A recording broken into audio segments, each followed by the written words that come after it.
Start with the unit 2 of the chapter Theory of Production and Cost from Business Economics. So, we have already done the unit 1, which was Theory of Production, and now we are going to do the unit 2.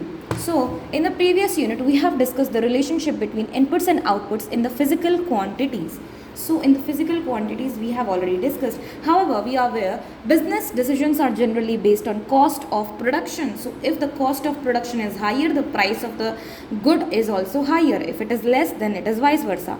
The money value of inputs and output is considered. Cost analysis refers to the study of the behavior of cost in relation to one or more production criteria, namely size of output, scale of operations, then prices of factors of production and other relevant economic variables. In other words, cost analysis is concerned with the financial aspects of production relationship as against physical aspects which were considered in production analysis. In order to have a clear understanding of the cost function, it is important for a businessman to understand various concepts of cost. Now, before jumping into the chapter, let us see quickly what it is all about. So, we have raw materials, we have salary, we have rent, we have interest. Suppose rent is given as 100, interest is given as 50. Now, these are variable cost because these are changeable. These are variable cost. Whereas when we talk about the rent and interest, these are the fixed cost. Fixed cost, and over here we can say this is also a variable cost. So purchase of raw materials is 100, tax on production or excise duty is 20. So over here you can see total fixed cost is 150. These are the total fixed cost, and total variable cost, that is purchase of raw material and tax on production excise duty, is 120. Cost, it refers to the money expenditure incurred in the production of a commodity. Cost concepts are financial aspects of production. Okay, production is a physical aspect of production. Okay, now over here we have been given some types of cost: accounting cost, economic cost. Now these are the two which are related: accounting cost, economic cost. Outlay cost, opportunity cost. Direct or traceable cost, non-traceable cost, incremental cost and sunk cost, historical cost and replacement cost, private cost and social cost, fixed cost and variable cost. So basically there are 1, 2, 3, 4, 5, 6 and 7. So 14 types of costs are there. You can see 1, 2, 3, 4, 5, 6 and 7, and into 2 is 14. So let us see one by one. Accounting cost is also known as explicit. Economic cost is accounting explicit or outlay plus implied cost. Okay, so economic cost होता है the minimum level of profit needed for survival of the firm. Owner के पास होता है cost of hiring factor, जिसको हम लोग कहते हैं एक्सप्लिसिट, और cost of self supplied factor यानी कि इम्प्लिसिट, जैसे कि normal profit. Okay, that is estimated cost. Implicit होता है वो सब. आउटले कॉस्ट होता है actual expenditure. Okay, that is financial in nature. Opportunity cost is the cost of the next best alternative that is foregone. Who does not know? Direct और traceable होता है identifiable ऐसा कॉस्ट जो identify किया जा सकता है, वेयर एज नॉट ट्रेसेबल ऐसे कॉस्ट होते हैं जो आइडेंटिफाई नहीं किए जा सकते, जैसे कि इलेक्ट्रिसिटी का एक्सपेंडिचर, कंजम्पशन, जनरल एक्सपेंडिचर वगैरह. इंक्रीमेंटल कॉस्ट होता है marginal cost and additional cost. Incremental cost होता है जो एडिशनल कॉस्ट हुआ, ऐड हुआ जो वो. संक कॉस्ट होता है already incurred once and for all and can not be recovered. Like ये ऐसे कॉस्ट होते हैं जो एक बार लग जाने पर दोबारा रिकवर नहीं होते, जैसे एडवर्टाइजिंग पे, रिसर्च एंड डेवलपमेंट पे, ओके, R&D पे. उसके बाद हिस्टोरिकल कॉस्ट होता है एसेट्स जब हम लोग खरीदते हैं उसका जो कॉस्ट होता है उसको हिस्टोरिकल कॉस्ट कहते हैं. ये अकाउंटिंग कॉन्सेप्ट भी एक है, historical cost concept. Replacement concept, replacement cost होता है money expenditure for replacing old asset को आप न्यू खरीदने में जो आपको एक्स्ट्रा खर्चा होगा उसको रिप्लेसमेंट कॉस्ट कहते हैं. प्राइवेट कॉस्ट होता है for example chemical and water disease, okay, diesel, okay, chemical and water diesel, okay. And social, जैसे, हाँ, अब देखो प्राइवेट कॉस्ट और सोशल कॉस्ट, ठीक है. प्राइवेट कॉस्ट हो गया chemical in water diesel, okay. So basically इसका मतलब हुआ कि कुछ कुछ ऐसा चीज़ होता है जैसे कि अब आप लोग बना रहे हो कुछ, जैसे वाटर डीजल बोल रहा है इसमें, तो आप लोग उसमें केमिकल्स वगैरह डाल रहे हो तो वो हो गया private. And I am not sure what I am saying, but let us try to understand. We will be seeing it further, so we will understand it later better. Social cost होता है private plus external cost, इसमें cost borne by the society, जैसे कि river अगर pollute होगा उससे diseases होगा, तो उसमें तो जो डिजीज़ की वजह से जो स्पेंट जो आपका मनी है वो भी आपको ऐड करना पड़ेगा प्राइवेट कॉस्ट पे। तो प्राइवेट कॉस्ट आपका खर्चा, आपने जो सामान बनाया उसमें ऐड कर देंगे हम लोग, जो दुनिया को झेलना पड़ा वो, तो हमारा सोशल कॉस्ट आ जाएगा। फिक्स्ड कॉस्ट होता है एक्सपेंडिचर ऑन फिक्स्ड फैक्टर्स, और वेरिएबल होता है वेरिएबल फैक्टर पे खर्चा किया, वेरिएबल कॉस्ट। उसके बाद हमारे पास आता है एक क्वेश्चन, अच्छा उसके अलावा यहाँ पर लिखा हुआ है implicit cost, what could have been, यानी कि क्या हो सकता है। जैसे एंटरप्रेन्योर के जो खर्चे होते, एंटरप्रेन्योर का जो सैलरी होता है वो उसको मिलता नहीं है, लेकिन वो एक तरह का इम्प्लिसिट कॉस्ट हुआ। Okay, which of the following is an example of explicit cost का क्या उदाहरण है। The wages of a proprietor could have been made by working, could have been लिखा हुआ है तो ये इम्प्लिसिट है, ठीक है। Income that could have been, तो कुड हैव बीन आ गया यानी कि वो इम्प्लिसिट है। Okay, then payment of wages by the firm, ये एक्सप्लिसिट है। ओके, क्योंकि बाहर हम लोग दे रहे हैं। Normal profit earned bye a firm, normal profit तो खैर एक्सप्लिसिट होता नहीं, क्योंकि normal profit is what implicit plus explicit. Over here it is written normal profit, where it is written normal profit is explicit plus implicit. It has to be written somewhere, it has to be. Okay, let us see implicit cost क्या होता है। Interest that could have been आ गया यानी कि implicit है वो, ठीक है।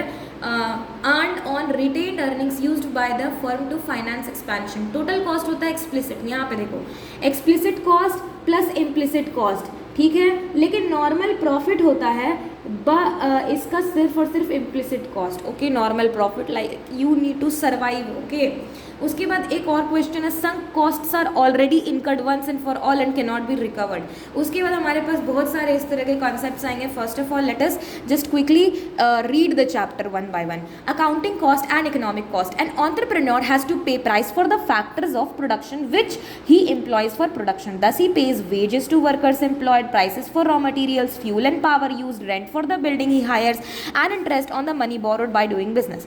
All these include in his cost of production are termed as accounting costs. Accounting costs relate to those costs which involve cash payment by the entrepreneur of the firm. Thus, accounting costs are explicit costs and includes all the payments and charges made by the entrepreneur to the suppliers of various productive factors. Accounting costs are expenses already incurred by the firm, यानी कि ये already इनकर हो चुके हैं accounting cost, ठीक है। Accountants record these in the financial statements of the firm. However, it generally happens that an entrepreneur invests a certain amount of capital in his business. If the capital invested by the entrepreneur in his business had been invested elsewhere, it would have been a certain amount of interest और dividend, यानी कि जो उसने capital अपने business में लगाया उसको अगर कहीं और वो लगाता तो हो सकता है उसको कुछ ना कुछ इंटरेस्ट या कुछ ना कुछ डिविडेंड उसको मिलता अगर वो शेयर होल्डर होता तो। More over an entrepreneur may devote his time और to his own work of production and contribute his entrepreneurial and managerial ability to do business. Had he not been set up with his own business he would have sold his services to others for some positive amount of money. अगर वो इस business में ना लग के किसी और चीज़ में काम कर रहा होता तो हो सकता है उसको ज़्यादा पैसा मिलता। Accounting cost does not include these cost. Okay, these does not include these cost form part of economic cost. ये सब इकोनॉमिक कॉस्ट के पार्ट हो गए। Thus economic cost includes the normal return of money, capital invested by the entrepreneur himself on in his own business, the wages और salary not paid to the entrepreneur but could have been earned if the services had been sold somewhere else. Likewise, the monetary rewards of all the factors owned by the entrepreneur himself and employed by him in his own business are also considered a part of economic costs. Economic costs take into account these accounting costs. In addition, they also take into account the amount of money the entrepreneur could have earned if he had invested his money and sold his own services and factors in the business alternatives.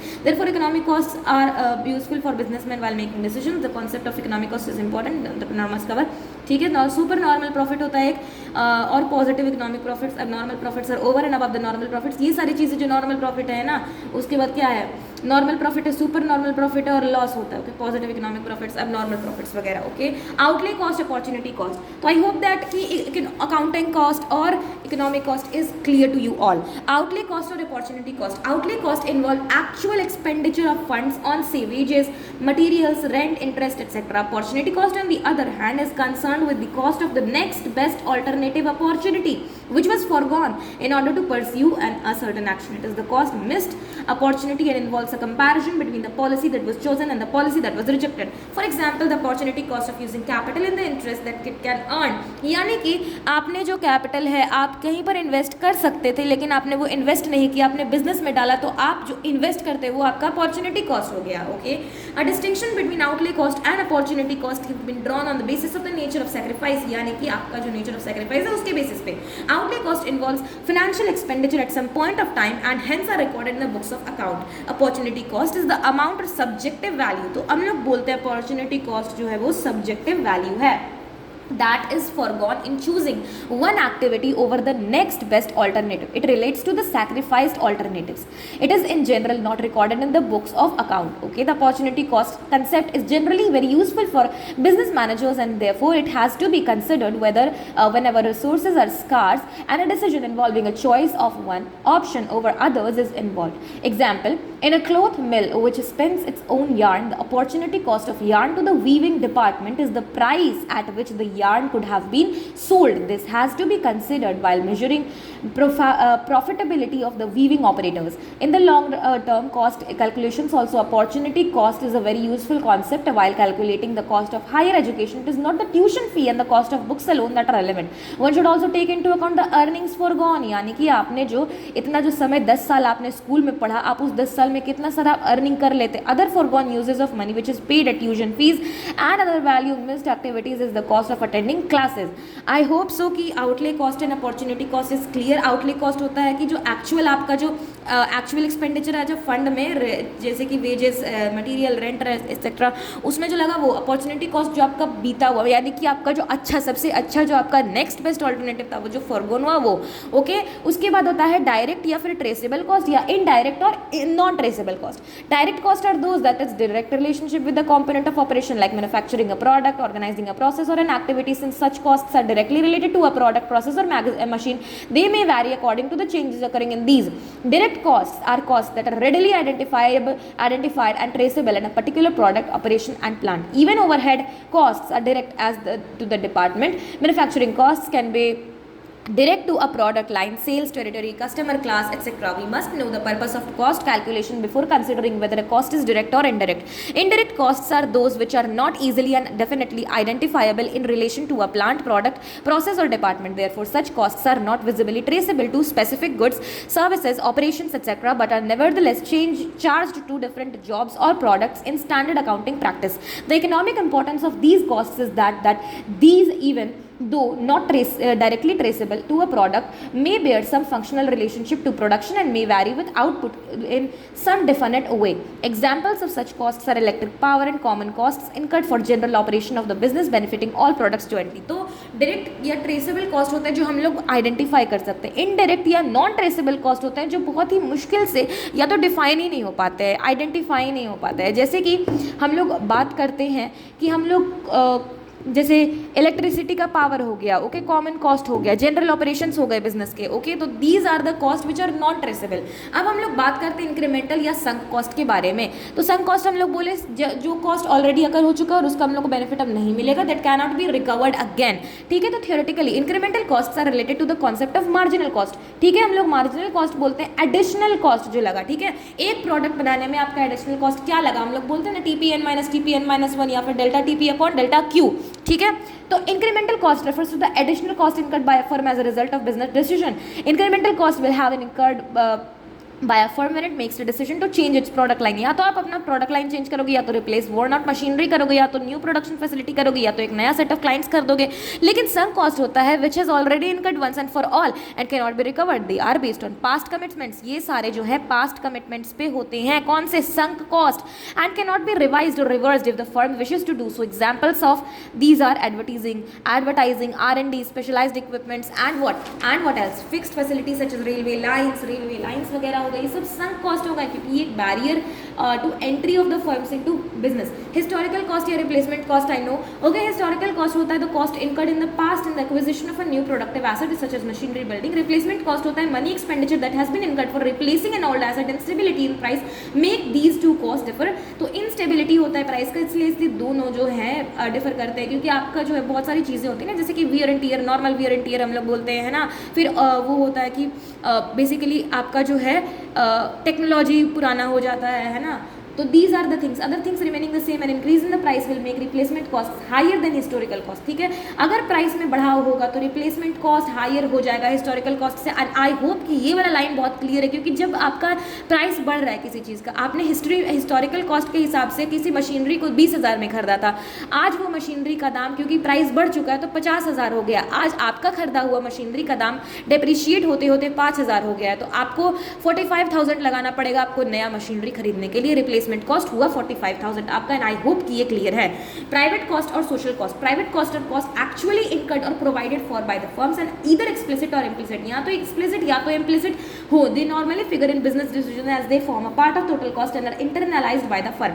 Social cost जो होते हैं वो plus होते हैं, यानी कि दोनों चीज़, आपका प्राइवेट कॉस्ट भी और आपका जो है जो लोग सफर कर रहे हैं वो भी. On the other hand to the total cost borne by the society, यानी कि आपका वजह से जो पॉल्यूशन हुआ, आपके वजह से जो पॉल्यूशन हुआ, रिवर में जो आपने एल्यूमिनियम का फैक्ट्री था आपका, तो उसका जो आपका वेस्ट मटेरियल है वो आपने नदी में डाला. उस नदी में बहुत सारे लोग फिशिंग वगैरह करते हैं, बहुत सारे लोग उसमें जाते हैं. अब जब हम लोग ये सोशल कॉस्ट का बात कर ही रहे हैं ना, तो ये दो तरीके से होता है. दो में भी सब डिवीजन है कि दो तरीके से होता है. एक तो प्रोडक्शन की वजह से आपका नुकसान होगा, और जो नुकसान वो होगा वो उसके या तो कंजम्पशन में होगा या तो प्रोडक्शन में होगा. ठीक है, आप का जो है कंजम्पशन के वजह से, जैसे कि आप जैसे एल्यूमिनियम फैक्ट्री है आपका, ठीक है, एल्यूमिनियम फैक्ट्री से आपका जो वेस्टेज मटेरियल निकलता है वो आप नदी में डाल दें. अब नदी में डाल रहे हैं, उससे आपका दो चीज़ हो सकता है. आपके प्रोडक्शन की वजह से हुआ हार्मफुल. पहला तो दूसरे इंसान के ऑक्यूपेशन में, जैसे कि एक मछुआरा है, वो जो है मछलियाँ वगैरह पकड़ता है. अब क्योंकि वहाँ पर मछलियाँ जो है मर जा रही हैं तो कम है, तो उसके बिजनेस में प्रॉब्लम आ रही है. अब दूसरा ये हो सकता है कि उसी नदी में जो है बहुत सारे लोग जो है नहाते हैं और वो पानी का जो है वो इस्तेमाल करते हैं कुकिंग वगैरह में. ओके, तो बेसिकली उस नदी का पानी यूज़ करने से वो लोग बीमार पड़ गए, तो उनके कंजम्पशन में प्रॉब्लम आया.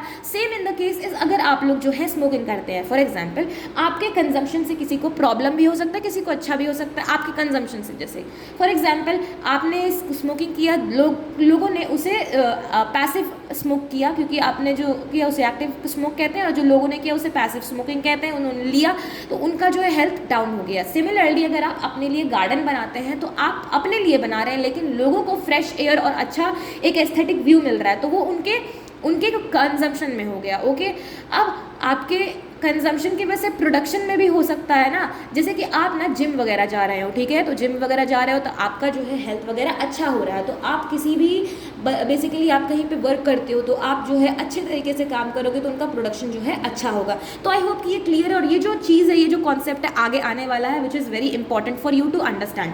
सोशल कॉस्ट मैंने बता दिया, जो cost borne by the society on account of a business activity includes private cost such as atmosphere, rivers, roadways, and the cost in terms of disutility created as such water, air, and environmental pollution. Fixed or variable cost, fixed or constant costs are not a function of output. तो fixed और constant cost जो है वो function नहीं होते हैं output के. They do not vary with output up to a certain level of activity. These costs require a fixed expenditure of funds irrespective of the level of output. Example: rent, property taxes, interest or loans, and depreciation when taken as a function of time and not of output. However, these costs vary with the size of plant and are function of capacity. Therefore, fixed costs do not vary with the volume of output within a capacity level. Fixed cost जो है वो avoided नहीं किए जा सकते हैं, क्योंकि fixed cost आप रेंट दे रहे हो, आपको प्रोडक्शन हो चाहे ना हो आपको रेंट देना पड़ेगा. ओके, आपका जो इंटरेस्ट है, लोन पे जो इंटरेस्ट है, आपका प्रोडक्शन हो चाहे ना हो आपको इंटरेस्ट देना पड़ेगा. तो ये जो है fixed as long as operations are going on. They can be avoided only when operations are completely close down, यानी कि बिजनेस पूरी तरह से बंद होगा तभी ये आपका अवॉइड किया जाता है. These are by nature very inescapable or uncontrollable cost, but there are some costs which will continue even after operations is suspended. For example, storing of old machines which cannot be sold in the market.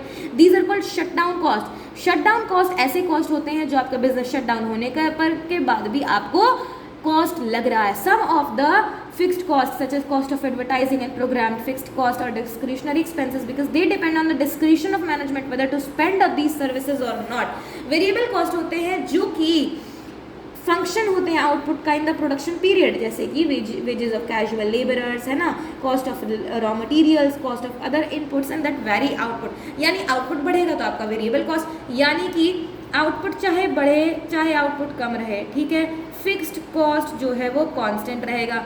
Output बढ़ेगा तो variable cost बढ़ेगा, output घटेगा तो variable cost घटेगा। तो I hope that it's clear. Over certain ranges of production they may vary less और more than proportionately depending on the utilisation of fixed facilities and resources during the production process. अब हम लोग बात करते हैं cost function. Cost function इतना हम लोग बोल रहे हैं कि it's a function of output, function of output नहीं है। तो वे देखते हैं कॉस्ट फंक्शन होता क्या है। जब हम लोग फंक्शन बात करते हैं तो एक मैथमेटिकल रिलेशनशिप होता है कॉस्ट का और उसके फैक्टर्स, अफेक्टिंग फैक्टर्स का। तो देखते हैं कि यह सच है कि नहीं है। Cost function refers to the mathematical relationship between cost of a production and the various determinants of cost, जैसा कि मैंने बताया। यानी कि अगर आप इसको ऐसे करके मैथमेटिकल रूप से अगर आप इसे लिखेंगे तो हमारा जो है कॉस्ट फंक्शन आ जाएगा कि functional relationship between cost and factors of cost, यानी कि एक डिपेंडेंट है ये इस इंडिपेंडेंट वाले चीज़ों पर, ठीक है। In a cost function the dependent variable is unit of cost और टोटल कॉस्ट। तो जैसा कि मैंने बताया ये डिपेंडेंट है। एंड इंडिपेंडेंट वेरिएबल जैसे कि प्राइस ऑफ फैक्टर हो सकता है, साइज ऑफ आउटपुट हो सकता है ना, रेंट वगैरह हो सकता है, इलेक्ट्रिसिटी चार्जेस हो सकता है, टेक्नोलॉजी है ना, level of capacity utilisation, efficiency, time period under consideration. Cost function is a function which is obtained from production function and the market supply of inputs, ठीक है, इन दोनों चीज़ों से होता है। It expresses the relationship between cost and output. Cost functions are derived from actual cost data of the firms and are presented through cost curves, ठीक है। The shape of the cost curves depend upon the cost function. Cost functions are of two kinds, दो तरीके के होते हैं। They are short run cost function and long run cost function, ठीक है। तो I hope that it's clear and apart from that let us move over here। और यहाँ पर हमें कॉस्ट फंक्शन के बारे में यहाँ पर है, बट उससे पहले हम लोग ये चीज़ देखेंगे कि टोटल कॉस्ट होता है हमारा total fixed cost plus total variable cost. हम लोग जब कर्व बनाते हैं तो टोटल फिक्स्ड कॉस्ट का बिल्कुल इस तरीके से एक हॉरिजॉन्टल बनाते हैं parallel to our X axis. ऐसा क्यों, ये गैप क्यों? क्योंकि ये जो गैप है ये हमारा फिक्स्ड कॉस्ट का गैप है, ओके। लेकिन हम लोग जब टोटल वेरिएबल कॉस्ट बनाते हैं तो वो बिल्कुल जीरो से स्टार्ट होता है, ठीक है। अब हम लोग बोलते हैं कि टीएफसी प्लस टीवीसी हमारा टीसी होता है, तो हम लोग टीसी कर्व जो है बिल्कुल ही पैरेलल रहता है टीवीसी के, लेकिन जो है ये टोटल फिक्स्ड कॉस्ट से स्टार्ट होता है। अब आपसे पूछा जा सकता है कि टीसी और टीवीसी के बीच में ये जो गैप है ये गैप क्यों रहता है, तो आप बोलेंगे कि ये जो गैप है ये फिक्स्ड कॉस्ट के वजह से रहता है। TC starts from a point on Y axis that is TFC. TC always parallel to TVC curve. Fixed cost a function of capacity and variable cost in a function of is a function of output. If a firm closes down for some time in the short run but remains in business, fixed cost cannot be avoided. Inescapable होते हैं, उसे shut down cost कहते हैं, which all continue even after operations are suspended, जैसे cost for storing old machines which cannot be sold in the market. अब हम लोग बात करते हैं सेमी वेरिएबल कॉस्ट को, ओके।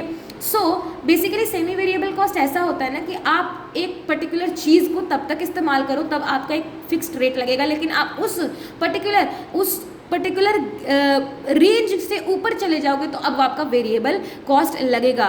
जैसे कि आप ना किसी फिक्स्ड एसेट को यूज़ कर रहे हो, आप किसी फिक्स्ड पर्टिकुलर चीज़ को यूज़ कर रहे हो जिसका 100 रुपया लगेगा, उस फिक्स्ड अमाउंट तक आप यूज़ करोगे। जैसे कि आप 20 तक यूज़ करोगे तो आपका 100 20 बार यानी कि 20 × 100 आपका लग जाएगा 22,000, ओके, ठीक है। तो बेसिकली अगर आप 200 से ज़्यादा अगर आप यूनिट उसको लोगे, मतलब 20 से ज़्यादा अगर आप लोगे उसका यूज़ करोगे तो आपका जो है वो वेरिएबल हो जाएगा, यानी 101 102। इसमें आप देख सकते हो कि जैसे मोबाइल में रिचार्ज वगैरह करवाते हो उस तरह से हो रहा है ना। Some cost which are neither perfectly variable nor absolutely fixed in relation to the changes in the size of output. Electricity charges हो सकता है, पोस्ट पेड फोन बिल्स हो सकता है, और इसका जो कर्व होता है ना ये बिल्कुल इस तरह का होता है, ओपन कर्व का, ओके।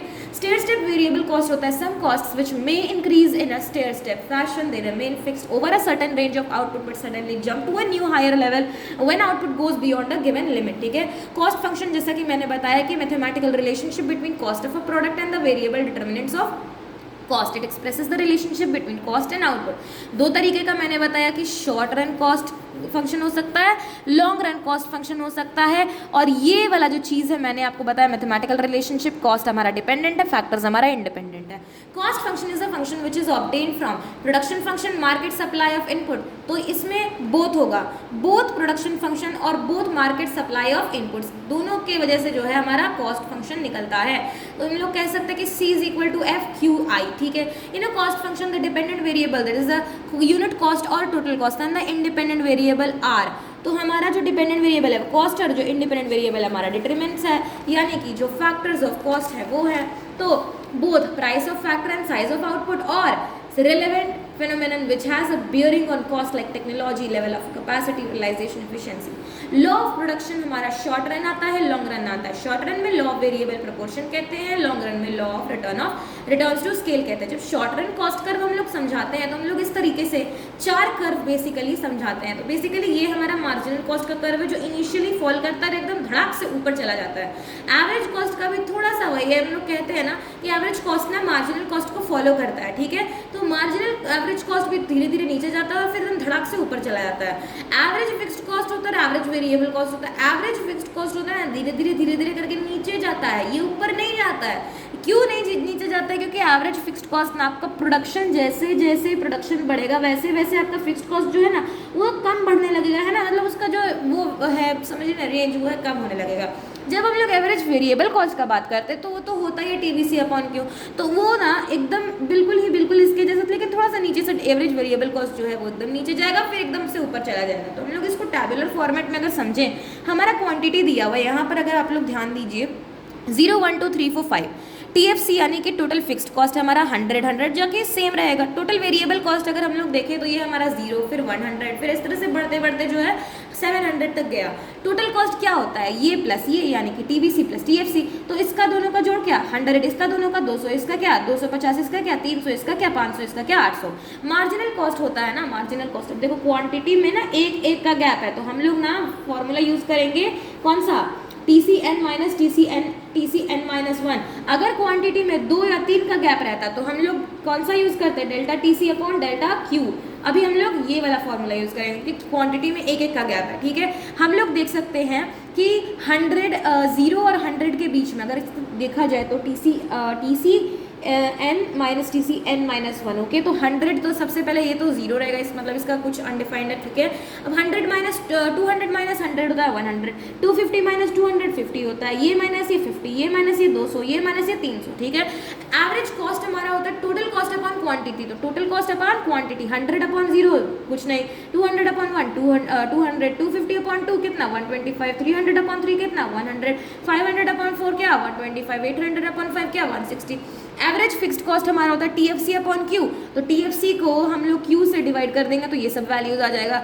एवरेज वेरिएबल होता है क्या TVC अपॉन Q, TVC जो है ये वाला जो है इसको हम लोग Q से डिवाइड कर देंगे, ये सारी वैल्यूज आ जाएंगे। अब आप इसका टैबुलर फॉर्म में या फिर आप इसका लाइंस बनाओगे, कर्व्स बनाओगे तो आपका इसी तरीके का जो है कर्व बनेगा। आपको कुछ फॉर्मूलाज याद रखने हैं जो कि मैंने बताया, TC होता है TFC प्लस TVC, AC होता है AFC plus ABC, TC upon Q होता है हमारा AC या फिर एवरेज टोटल कॉस्ट। यानी कि आपको अगर एवरेज टोटल कॉस्ट निकालना है या तो एवरेज कॉस्ट निकालना, आप ये वाला फॉर्मूला यूज करना, आपका निकल जाएगा। उसके बाद आता है total fixed cost upon Q हमारा AFC आता है, TVC अपॉन Q हमारा ABC आता है, MC होता है TVC n minus TVC n minus 1 या फिर delta TC upon delta Q। अब हम लोग बात कर रहे हैं MC का, तो यहाँ पे टोटल वेरिएबल कॉस्ट से हम लोग माइनस करते हैं बेसिकली, क्योंकि हम लोग चेंज देख रहे हैं ना, तो चेंज क्या आता है, ओके। उसके बाद आई होप कि ये वाले जो 4 कर्व है आपको समझ में आ गए होंगे। हम लोग बात करते हैं इस कर्व का, अगर हम लोग इसको मिला करके अगर बताएं तो मैं MC मार्जिनल कॉस्ट कर्व धीरे धीरे नीचे जाता है, एकदम नीचे जाता है, एकदम फटाक से ऊपर चला जाता है। उसी तरीके से अगर हम लोग एवरेज कॉस्ट का बात करें तो ये थोड़ा सा ऊपर रहता है। एवरेज वेरिएबल कॉस्ट जो है एकदम नीचे से शुरू होता है, लेकिन ये दोनों कभी टच नहीं करते एक दूसरे को। एवरेज फिक्स्ड कॉस्ट जो यहाँ पे इंटरसेक्ट करता है एकदम इसके मिनिमम पॉइंट पे, मिनिमम AC के कर्व के मिनिमम पॉइंट पे MC कर्व कट करता है, AVC के मिनिमम पॉइंट पे MC कट करता है। ये जो दोनों पॉइंट है, ये पॉइंट इसका मिनिमम है, ये पॉइंट इसका मिनिमम है, और AFC तो खैर नीचे जाना ही है। ABC नेवर इंटरसेक्ट AC, यानी ये वाला जो है ये इसको इंटरसेक्ट नहीं करेगा, क्योंकि AFC होता है ना, AFC एवरेज फिक्स्ड कॉस्ट होता है, और AFC यानी कि एवरेज फिक्स्ड कॉस्ट कभी भी 0 नहीं हो सकता है। उसके अलावा फॉर्मूला हमारे पास T C is equal to T F C plus T V C, जो कि आता है A C into Q. T C निकालना है तो ए सी इंटू क्यू कर दो। ओके, देखो टी सी निकालना है, टी सी निकालना है तो ए सी इंटू क्यू कर दो। ए सी कितना, ए सी इंटू क्यू। ओके, ये 200 है, 200 इंटू 1 200, ठीक है, 125 इंटू 2 250, ठीक है, दैट इज व्हाट आई से, ठीक है। ये तो पता चल गया कि T F C is equal to F C into Q होता है, टी बी सी होता है सम ऑफ एम सी, यानी कि सम ऑफ एम सी यानी कि टोटल एम सी। आप टोटल एमसी करते जाओ, आपका मिल जाएगा TVC, total variable cost. Okay, उसके बाद एबीसी इंटू क्यू भी हमारा आता है टीवीसी का ही फॉर्मूला। अब हमसे पूछता है कि रिलेशनशिप बताओ एमसी और एबीसी का, या फिर एमसी और एसी का। तो हम लोग इस तरह से बताते हैं ना, ये जो है एमसी कर्व बिल्कुल इस तरह से ऐसे करके ऊपर जाता है। पहले हम लोग एसी कर्व बनाएंगे यू शेप में। एसी का जो सबसे मिनिमम पॉइंट रहेगा, इसको हम लोग क्या बोलेंगे, ये बोलेंगे हम लोग मिनिमम पॉइंट ऑफ एसी, ठीक है। अब देखो स्टार्टिंग में जो है AC is less then MC, तो AC जब लेस देन MC है तो MC फॉल्स, ठीक है, या फिर AC इज मिनिमम, ठीक है। MC curve cuts AC at its minimum point, जो कि MC is equal to AC है तो AC इज मिनिमम। सेकंड है कि MC is less than AC तो AC falls, MC is greater than AC तो AC rises. MC curve cuts AC at its minimum point, यही वाला जो चीज़ मैंने बताया, MC is equal to ABC, ABC is minimum.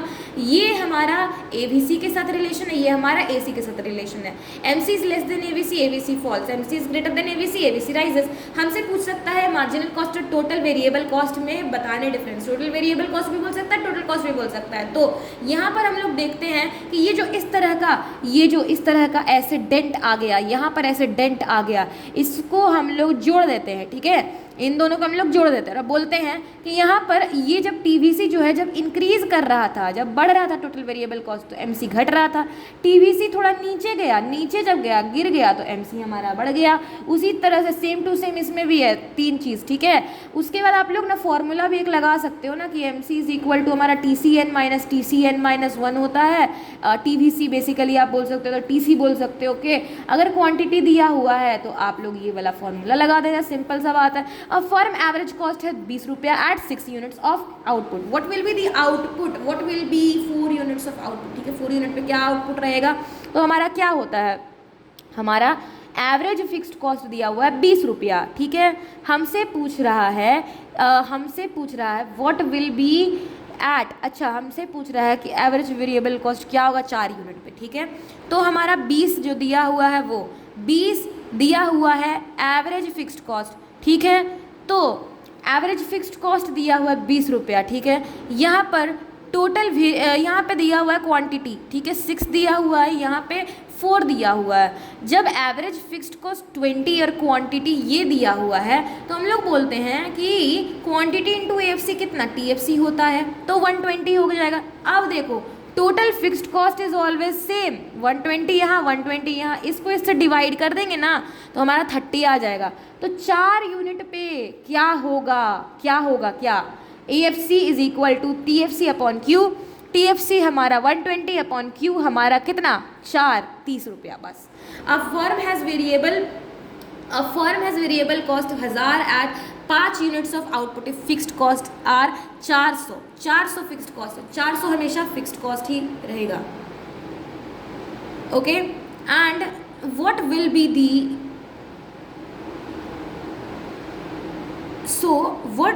Average total cost at 5 units of output.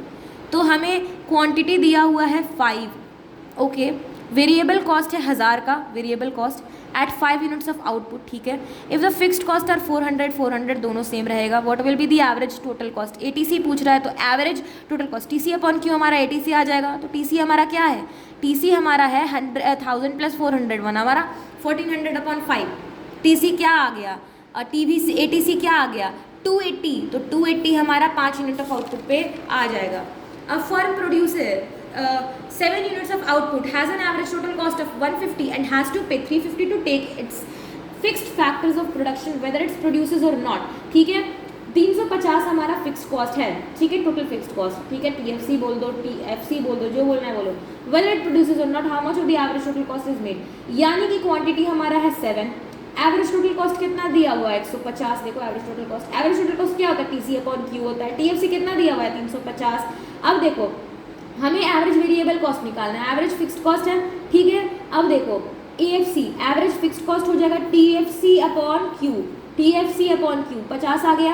अब 50 ये है, ठीक है, 50 ये है, तो हमारा एवरेज वेरिएबल कॉस्ट कितना 100 आ जाएगा। कैसे 100 आ जाएगा, क्योंकि ये देखो ATC है ना, ATC TFC अपॉन Q, ऐसे इसमें जो है इन दोनों में जो डिफरेंस है ATC माइनस AFC हमारा 100 आता है, ये दोनों का माइनस करके 100 आया। तो या that is technical a bit, so I hope that it's clear, I hope that I have made you understood. Quantity 7 है, ATC हमारा 150 दिया हुआ है, TC अपॉन Q होता है, ठीक है, TFC दिया हुआ है 350, हमें AFC पता है TFC अपॉन Q होता है। TFC क्या है 350 अपॉन 7 कितना 50। अब इन दोनों में जो डिफरेंस है वो क्या होगा, वेरिएबल कॉस्ट होगा। ऐसा हम लोग क्यों बोल रहे हो कि ATC प्लस AFC हमारा क्या होता है, एवरेज एवरेज एवरेज एवरेज नहीं ATC प्लस ABC हमारा एवरेज कॉस्ट होता है, ठीक है। Firm average total cost ATC दिया हुआ है 300 एट 5 यूनिट्स ऑफ आउटपुट और 320 दिया हुआ है 6 यूनिट में, तो marginal cost of producing the fixed cost, okay 6 unit, okay 6 unit produce करने पे आपका मार्जिनल कॉस्ट क्या आ रहा है। सबसे पहले ATC, MC यहाँ पर क्या आएगा, MC यहाँ पर आएगा, TC तो देख लो, TC ATC इंटू Q हम लोग करते हैं 1500 इंटू इतना 1920, इन दोनों को माइनस करोगे तो 420 आएगा, तो 420 आपका आंसर आ जाएगा। So I hope that it's clear. हमारे पास एक क्वेश्चन है कि MC changes due to changes in variable cost, marginal cost जो चेंज होता है ना, ये जो चेंज ये वेरिएबल कॉस्ट के चेंज में होता है, उसके वैसे होता है, यानी कि delta TVC upon delta Q। तो SAC short run average cost या फिर एवरेज टोटल कॉस्ट, और उसको प्लांट कर्व हम लोग कहते हैं। शॉर्ट रन में हम लोग कहते हैं प्लांट रन, लॉन्ग रन में क्या कहेंगे, प्लानिंग कर्व, ठीक है, तो इसको हम लोग प्लांट कर्व कहेंगे, लॉन्ग रन में हम लोग कहेंगे U shaped, envelope curve, boat curve, planning curve, ठीक है। अब हम लोग देखते हैं ना कि यहाँ पर हमारा क्या देता है, यहाँ पर हमारा क्वांटिटी देता है, यहाँ पे हमारा प्राइस देता है। ये जो U है यहाँ पर ऐसे करके इंटरसेक्ट कर रहा है, तो 100 प्राइस है, क्वांटिटी 1 बन रहा है, 85 प्राइस है, तो यहाँ पर एक तो क्वांटिटी 2 बन रहा है, एक तो क्वांटिटी 6 बन रहा है। यहाँ 80 इस तरह से कर करके हमारे पास ना इस तरह की एक चीज़ आ जाती है जिसे हम लोग कहते हैं, ये जो शेप हमें दिख रहा है ये है स्पेयर एक्सेस कैपेसिटी। यहाँ पर एक्सेस कैपेसिटी हो रहा है, यहाँ पर ऑप्टिमम यूटिलाइजेशन हो रहा है। देखो 50 में 3 बनेगा, ठीक है। अब ये जो है 75 रुपये इस तरह से लगा रहा है, तो ऑप्टिमम यूटिलाइजेशन बीच में होगा, यहाँ पे एक्सेस कैपेसिटी हो गई, यानी कि अंडर यूटिलाइजेशन होगा। यहाँ पे अंडर यूटिलाइज हो रहा है आपका 85 में जो है 6 बन सकता है, तो आप 3 क्यों बना रहे हो, गलत है। 85 में जब 6 बन सकता है 6 बनाओ, ठीक है। ओवर यूटिलाइजेशन हो जाएगा ना यहाँ पे इस साइड में, इसलिए ये वाला सबसे बेस्ट होता है ऑप्टिमम यूटिलाइजेशन। अब हम लोग जब ढेर सारे जो हैं शॉर्ट रन एवरेज कॉस्ट को इस तरह से मिलाते हैं, आप लोग देख सकते हैं ढेर सारे छोटे छोटे शॉर्ट रन एवरेज कॉस्ट को मिलाते हैं, उन लोग को सबमर्ज कर देते हैं, मिला देते हैं, उनके मिड पॉइंट से जोड़ जोड़ के, तो हमारे पास आ जाता है एक लॉन्ग रन एवरेज कॉस्ट, और इसे हम लोग कहते हैं U shaped, envelope curve, boat curve, planning curve, ठीक है। सेम चीज़ यहाँ पर भी, यहाँ पर एक्सेस कैपेसिटी अंडर यूटिलाइजेशन हो गया, यहाँ पे ओवर यूटिलाइजेशन हो गया, यहाँ पर क्या है optimum point. Law of returns to scale क्या कहता है कि अगर आपका परसेंटेज इंक्रीज इन इनपुट ज़्यादा है is less then percentage increase in output, दो हमारा इंक्रीजिंग रिटर्न्स टू स्केल है, यानी कि आउटपुट में परसेंटेज इंक्रीज ज़्यादा है, आउटपुट में परसेंटेज इंक्रीज और इनपुट में परसेंटेज इंक्रीज सेम है, तो कांस्टेंट रिटर्न्स टू स्केल हो जाएगा। इनपुट में परसेंटेज इंक्रीज ज़्यादा है और परसेंटेज आउटपुट इंक्रीज कम है, तो ये हो जाएगा डिमिनिशिंग रिटर्न्स टू स्केल। उसके बाद जब हमारा इंक्रीजिंग रिटर्न्स टू स्केल होता है और डिमिनिशिंग रिटर्न्स टू स्केल होता है, यहाँ पे आप लोग देख सकते हैं तो हमारा क्वांटिटी ज़्यादा रहता है, लॉन्ग रन एवरेज कॉस्ट कम रहता है, तो ये होता है हमारा इकोनॉमीज ऑफ स्केल। ये वाला जो पोर्शन इकोनॉमीज ऑफ स्केल का हो गया, ये कांस्टेंट रिटर्न्स ऑफ स्केल हो गया, यहाँ पे डिमिनिशिंग रिटर्न्स टू स्केल में क्वांटिटी ज़्यादा है और लॉन्ग रन एवरेज कॉस्ट ज़्यादा, यानी कि यहाँ पे हो गया हमारा diseconomies of scale. Okay, long run के बारे में कुछ लिखा हुआ है, long run is a period during which firm can vary all its inputs. आप अपना सारा का सारा इनपुट वैरी कर सकते हो, लेबर हो, कैपिटल हो, लैंड हो, एंटरप्रेन्योरशिप हो, कुछ भी हो, वैरी कर दो। Firm can build any size of scale of plant and therefore can move from one place to another.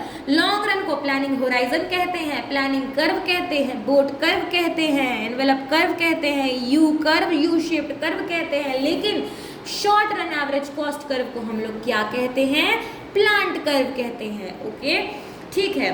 अब है long run cost curve depicts functional relationship between output and long run cost of production. A few firm plans for the long run and operates in short run. ठीक है, अब firm जो है वो plan करता है लॉन्ग रन के लिए और ऑपरेट करता है शॉर्ट रन में। Long run cost of production, जो long run cost of production है that is long run cost of production is the least possible cost of production any given level of output when all individuals factors are variables. जब LAC long run average cost fall करता है यानी negative sloping होता है तो that is tangent to the falling portion of SAC, जो कि मैंने बताया शॉर्ट रन एवरेज कॉस्ट को मिला करके ढेर सारे को मिला करके हमारे पास लॉन्ग रन एवरेज कॉस्ट बनता है. अंडर यूटिलाइजेशन होता है, एक्सेस कैपेसिटी होता है. Okay, there is increasing returns to scale, economies of scale where LAC falls. जब नेगेटिव स्लोपिंग होता है इंक्रीजिंग रिटर्न्स टू स्केल होता है. जब LAC राइज करता है पॉजिटिव स्लोपिंग होता है तो LAC is tangent to the rising portion of SAC. Over utilisation होता है डिमिनिशिंग रिटर्न्स टू स्केल होता है जब LAC कर्व राइज करता है. ओके, पॉजिटिव स्लोपिंग जब जाता है तो डिमिनिशिंग रिटर्न्स टू स्केल होता है, डिसइकोनॉमीज ऑफ स्केल होता है. ओके, इकोनॉमीज ऑफ स्केल क्या होता है?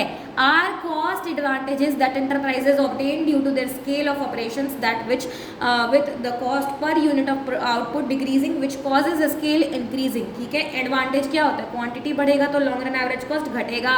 तो इकोनॉमीज ऑफ स्केल होगा. इंटरनल इकोनॉमीज ऑफ स्केल होता है, एक्सटर्नल इकोनॉमीज ऑफ स्केल होता है. डिसएडवांटेज क्या होता है कि क्वांटिटी बढ़ेगा तो लॉन्ग रन एवरेज कॉस्ट भी बढ़ेगा तो उसे डिसइकोनॉमीज ऑफ स्केल कहते हैं. इंटरनल होगा या तो एक्सटर्नल होगा.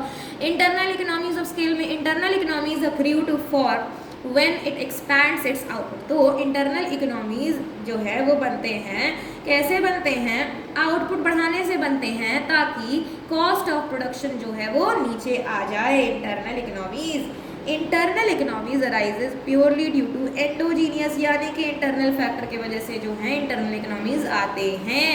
ठीक है, आप अपना आउटपुट बढ़ाइए और आपका इंटरनल इकोनॉमीज जो है वो मिलेगा. ठीक है, इंटरनल इकोनॉमीज. ठीक है, ये इंटरनल फैक्टर्स होते हैं. जब हम लोग बात करते हैं एक्सटर्नल इकोनॉमीज की, external economies are benefits. External economies are benefits accruing to each member of the firm of the industry as a result of the expansion of the industry. They are not dependent on the output level of individual firm. ठीक है, तो ये firm नहीं, पूरे के पूरे industry का बात होता है external economy. Internal diseconomies beyond a certain limit of output of firm में सफर फ्रॉम इंटरनल डिसइकोनॉमीज.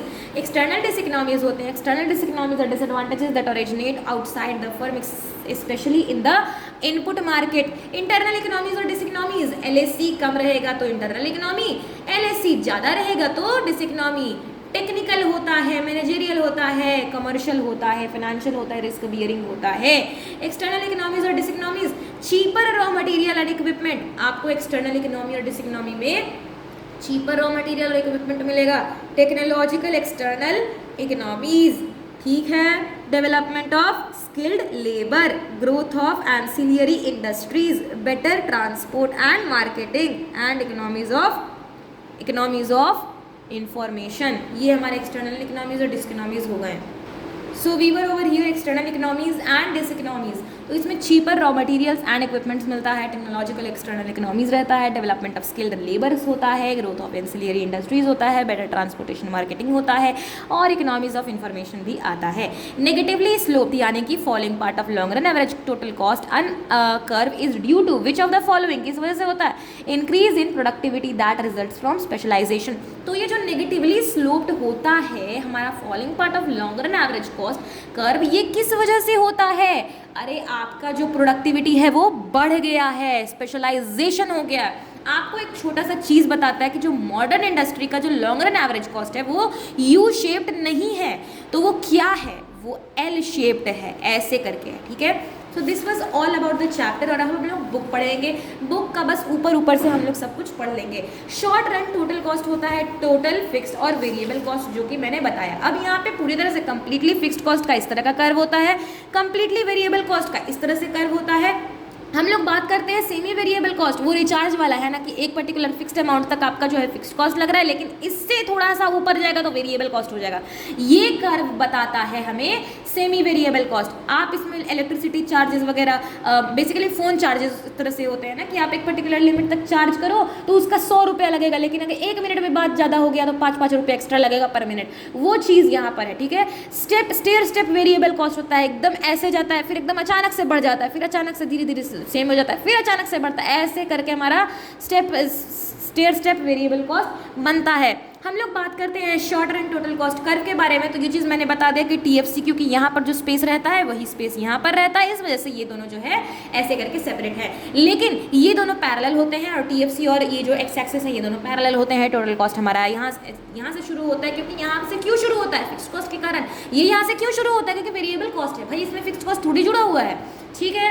अब फिक्स कॉस्ट कभी भी जीरो नहीं हो सकता, तो ये जो टीसी और टीएफसी है, टीवीसी है, ये कभी भी एक दूसरे को इंटरसेक्ट नहीं करेंगे। हाँ, हम लोग बोल सकते हैं कि टीसी और टीएफसी जो है वो बढ़ते जाएंगे, गैप उनका बढ़ता जाएगा, ठीक है। तो these are all the things which are given. यहाँ पे आपको फॉर्मूलाज मैंने बता दिया है ऑलरेडी, वही सब फॉर्मूला लिखा हुआ है। एएफसी इज इक्वल टू क्या, टीएफसी अपॉन क्यू, ठीक है। एएफसी क्या, टीवीसी अपॉन क्यू। उस तरह से मैंने आपको इस तरह का डायग्राम भी बनाया था कि एएफसी जो है एकदम नीचे से गिरता है, क्योंकि क्यों गिरता है ये नीचे से, क्योंकि आपका जो है प्रोडक्शन वो बढ़ रहा है, तो आपको जो फिक्स कॉस्ट है वो थोड़ी सी आपके लिए कम हो रहा है, क्योंकि आपने प्रॉफिट वगैरह किया है ना। मार्जिनल कॉस्ट जो है, मार्जिनल कॉस्ट कर्व जो है एटीसी और एबीसी के लीस्ट पॉइंट पर कट करता है।